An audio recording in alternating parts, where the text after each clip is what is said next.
Hey guys, welcome to our first Gamescom 17 stream.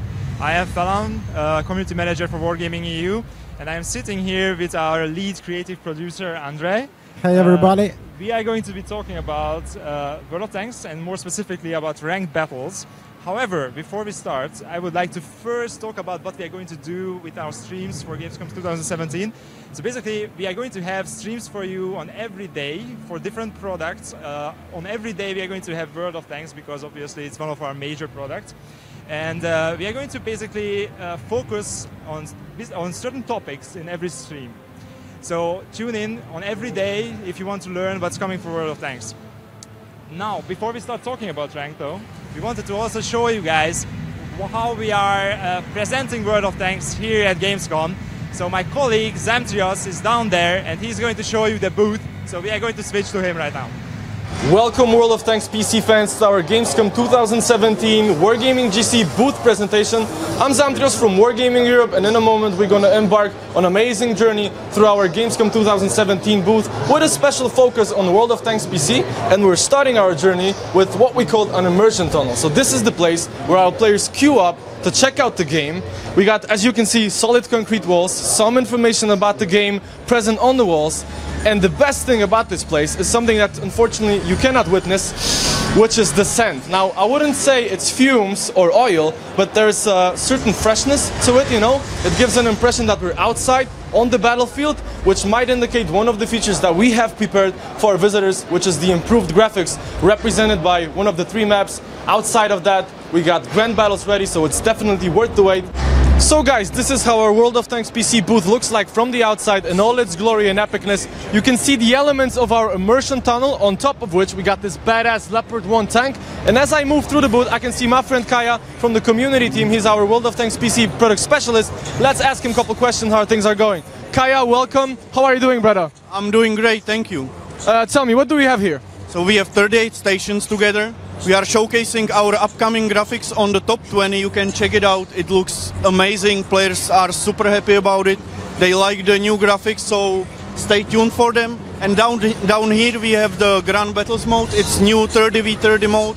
You can have so much fun there because you have more enemies, more epic battles. Stay tuned for them. They are coming in the upcoming update 9.20. Sounds really, really good. A lot of content, definitely worth the wait. Kaya, thank you very much for your time. We gotta be on the move because we got one more place to check. Have you heard about Action Star Live Studio? I did, but I haven't chance to visit it yet, so we can go together if you want. We're definitely gonna go together. I'm gonna scout ahead because what we can do in the Action Star Studio is record our own trailer where we stand against our tank ambassador, Dolph Lundgren. Sounds cool, right? Amazing. Yep, so I'm gonna check it out, guys. Let's see what we can do in the Action Star.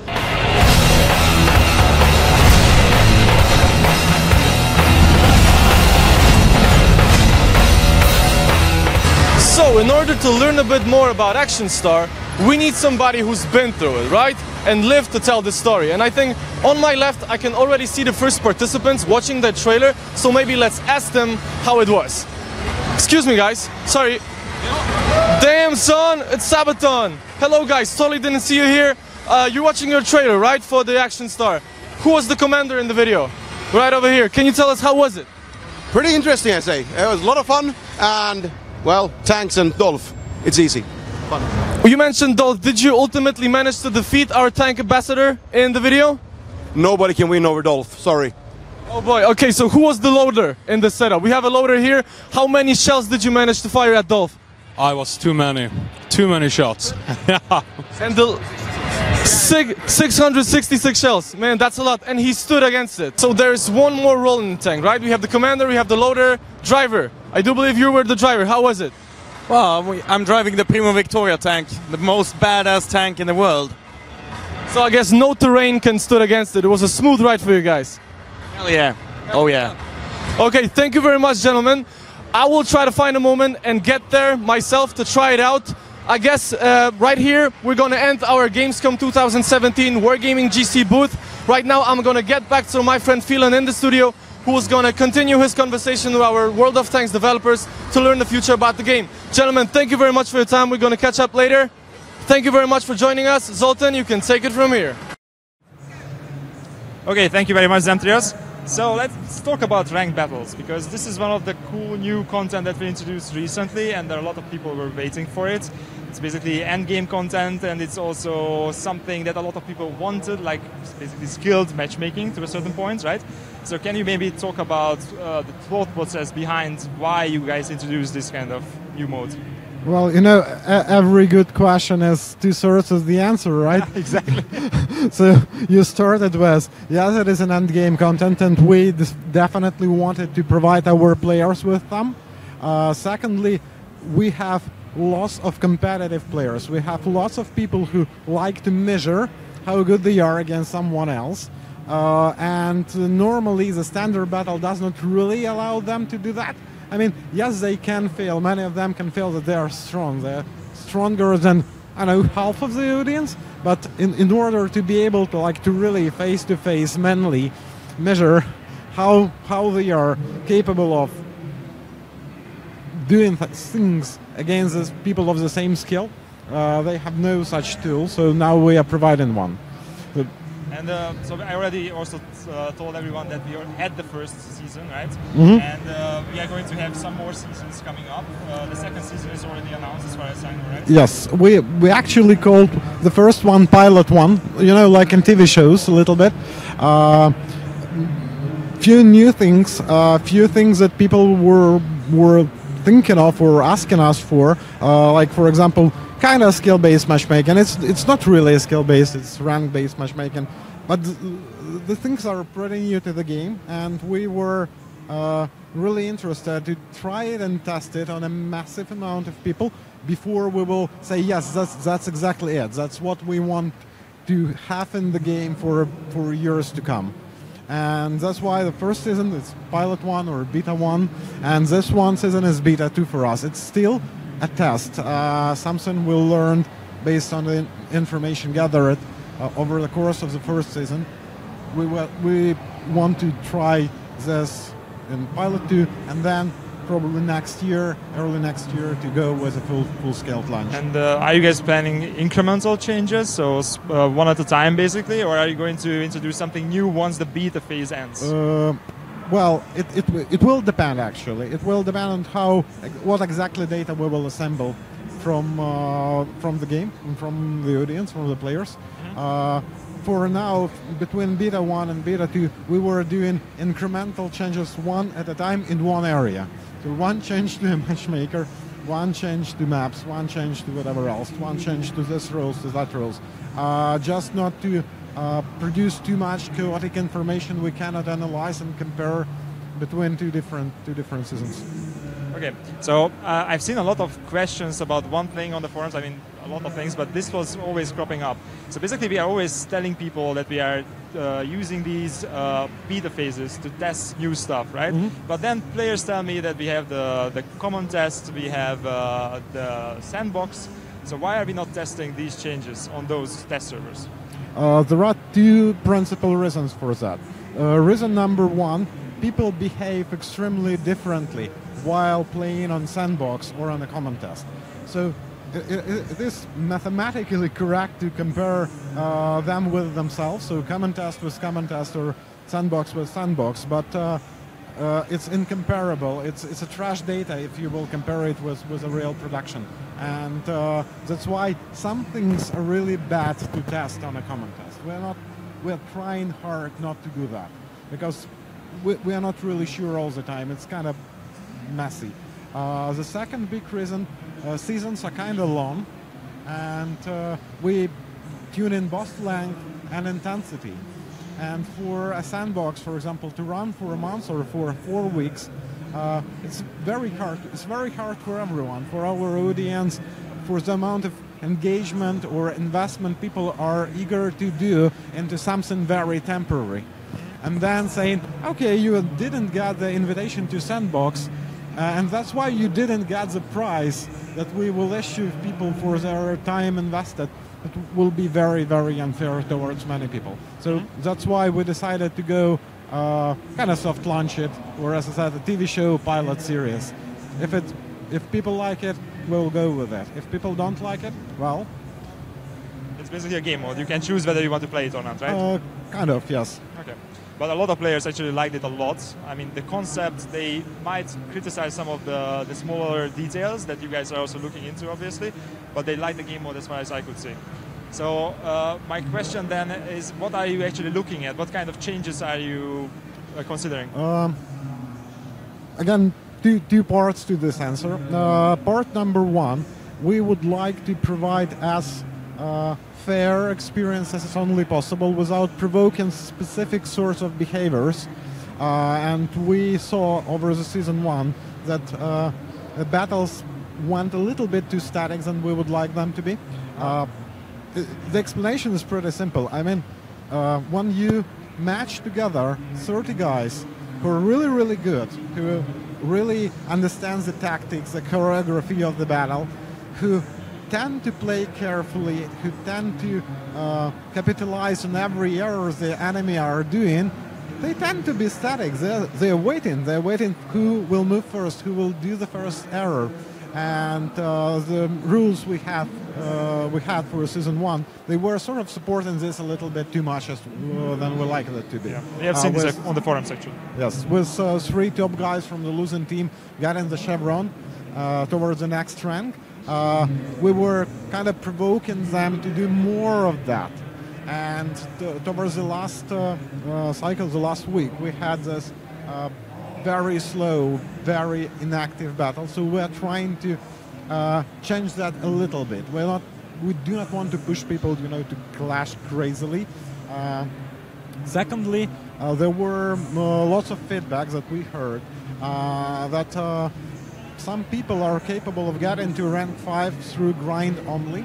Exactly. This is probably another part that is visible for you as well. Yeah. It's not intentional, like for real. We want to reward a very high effort. If someone is really trying really, really hard, he should get something for that. However, we also would like to have more skilled, more equal, in a sense of skill, audience competing on the top ranks for the top spots for Division 1, for Division 2, Division 3. So right now we are also changing a little bit the rules, the amount of chevrons you need to get in between different ranks in order to sort of provide the most fair filter possible. And again, we do have a very complicated mathematical model. For season 2 it's much better than for season 1 because right now it's based on the real information, real data. However, any model is just a hypothesis. One of the famous military commanders said that any plan exists only up to the point you will face the battle, right? The real situation. So it's just like that. So we modeled the situation, we tested it, we figured out where we were a little bit imprecise. We modified the model, modified the rules based on that model, and now we would like to see how well it will work.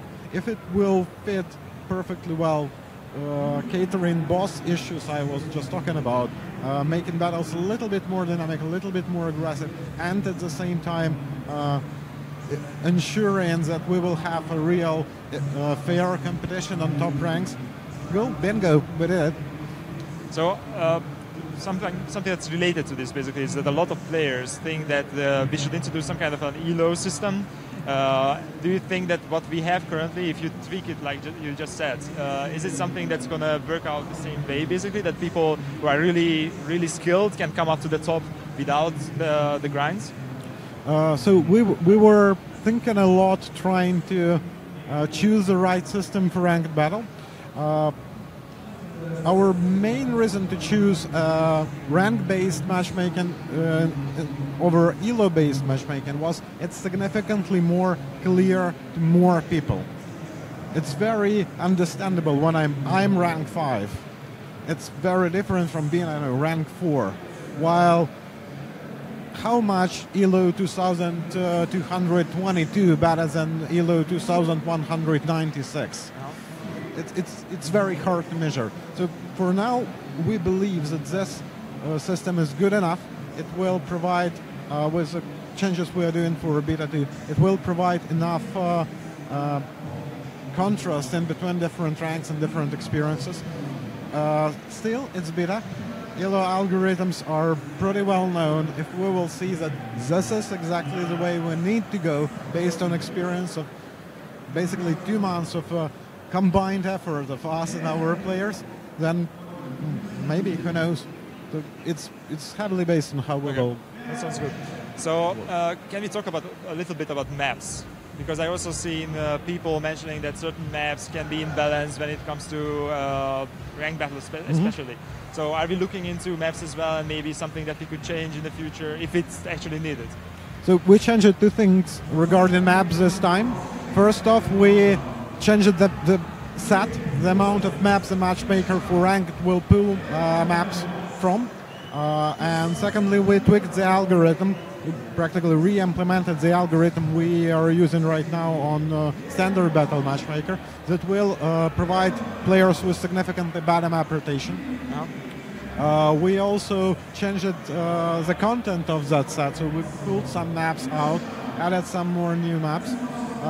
Because again, the beauty about ranked is when you put the 30 super skilled guys with extreme map knowledge to the map, they will work like, you know, a fine scientific test on the even minor inequality and balance of that map. And we removed 2 maps that we consider the worst out of the pool, and added extra maps to make the pool more diverse. And I know that many people are asking on forums that why we're adding more maps, and this is exactly linked to this pooling algorithm that allows more diversity. It requires a specific amount of maps in the stack in order to provide you with enough choices, with enough different experiences. Okay, so it's actually ranked battles helps us to find the small imbalances in maps, and it might actually help with maps in general, right? Yes, you can say it this way. We definitely will look, we are learning, and we are studying the hit maps that were produced over the ranked battle season 1 in order to validate, to figure out what's every imperfection. That's cool. Okay, let's go to another important topic, I guess. It's bonds and improved equipment. I almost managed to pronounce that.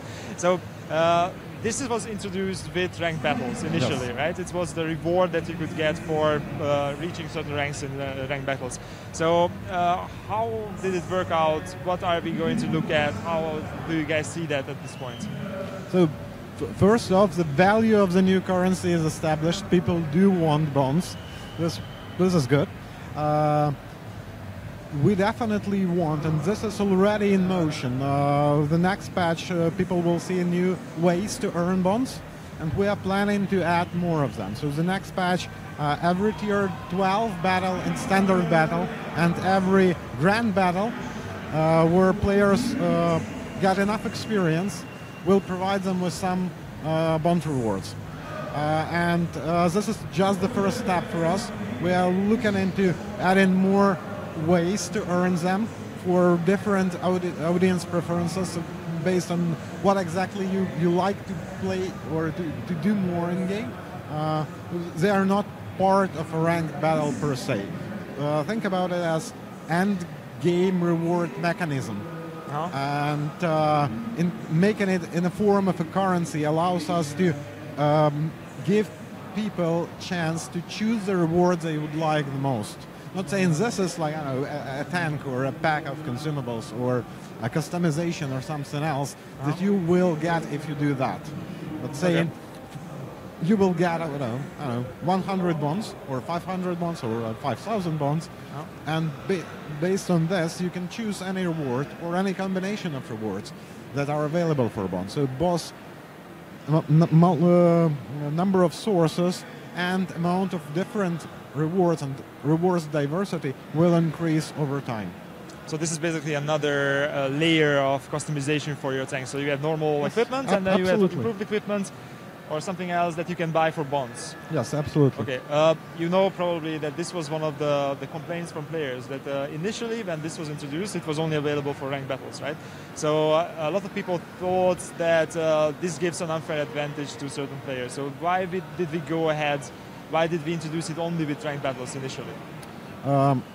Introducing a thing like improved equipment to the game is indeed somewhat dangerous, and we picked ranked battles as a tool where we do have a pretty strict control on the amount of stuff we will give away. And we were very sure that even if we made a big mistake, it will not distort the experience for everybody else way too much. And we will be able to look into how it changes the game, if it did, on a real live data, on the real battles, real people. So everybody who were provided with rewards were warned ahead of the time in articles and forums and videos that this is, as it is beta, this is potentially a subject to change. We could retract them and pay back bonds, or change this equipment and pay back bonds to everybody in case something will go wrong.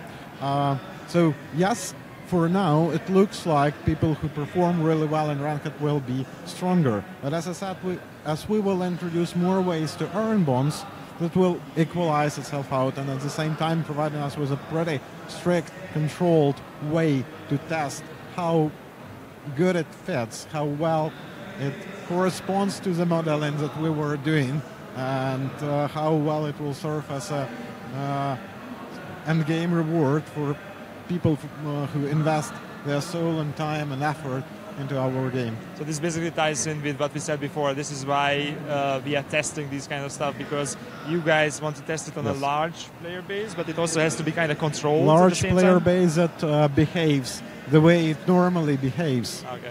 Because otherwise, it is very, very bad idea to make conclusions or draw conclusions based on how people play on a common test.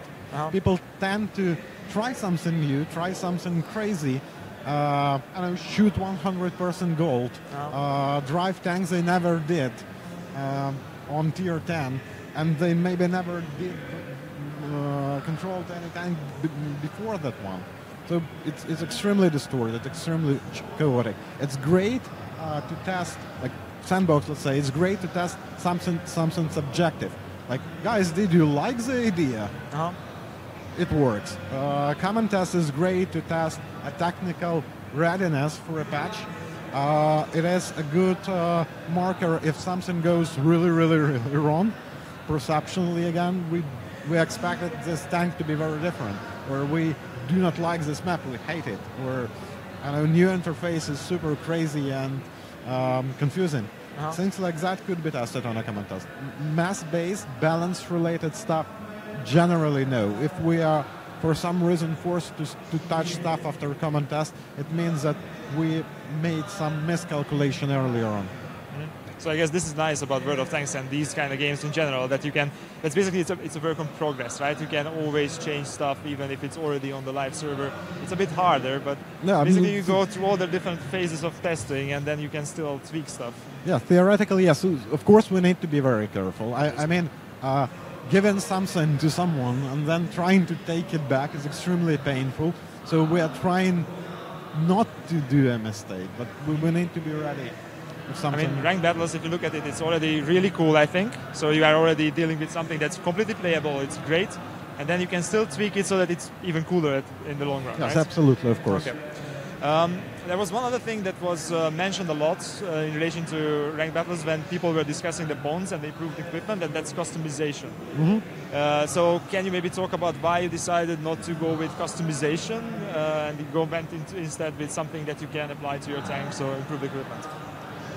Probably it is the most connected to the fact that we are an international product that is running worldwide, and different regions have a very different perception of what reward is and how valuable or non-valuable certain things are.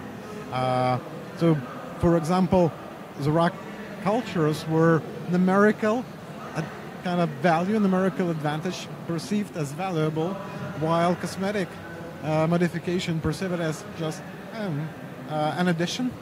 Like badges, for example, they could be very valuable for some players or some countries or even some continents, regions, while not being valuable whatsoever for others.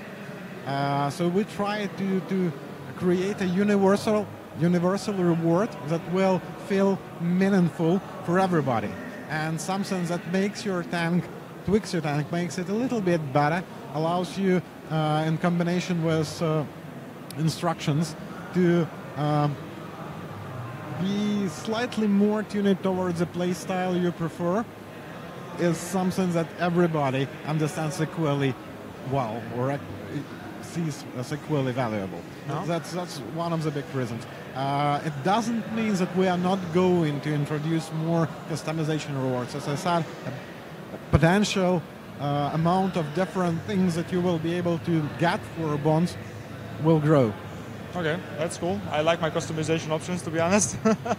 Okay, I have another question that's kind of in detail with ranked battles. So a lot of people felt that they wanted to have more than just tier 10 with ranked.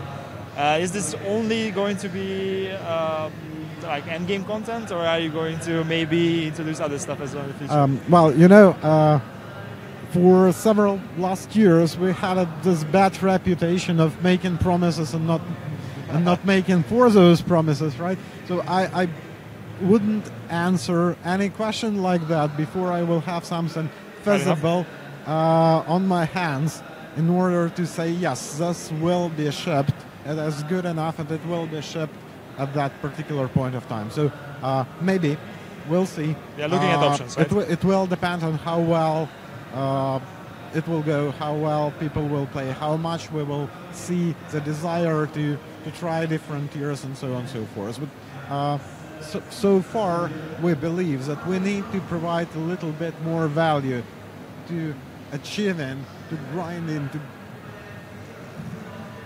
getting into your tier 10 and making something that will kind of reward you for being able to do that. Not just standing where you feel the most comfortable for you. However, doesn't mean that we are not looking into it. Okay, fair enough. One more question for basically the last question.